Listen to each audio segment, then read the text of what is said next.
1329 বঙ্গাব্দের চৈত্র মাসে বসন্ত শুক্লায় মায়ের শ্রীমন্দির শুভ দ্বারোদ্ঘাটন হবে স্থির হল। কিন্তু মায়ের ইচ্ছা অন্যরূপ।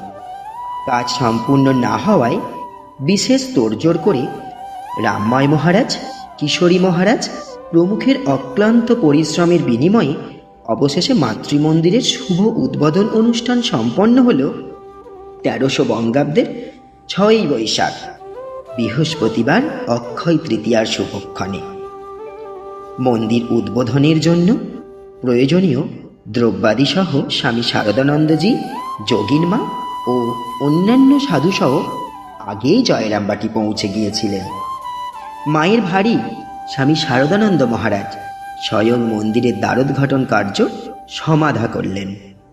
সেদিনের পূজারী ছিলেন স্বামী বিশ্বেশ্বরানন্দ।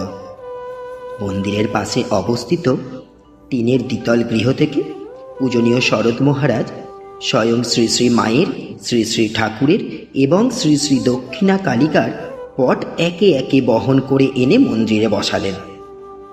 শ্রী শ্রী মায়ের প্রমাণ আকার একটি তৈলচিত্র বেদিতে বসানো হল।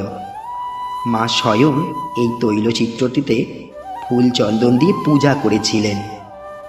জাতি বর্ণ নির্বিশেষে অজস্র মানুষের উপস্থিতি সেদিন ঘোষণা করেছিল এক নবযুগের, যার নাম মাতৃযুগ।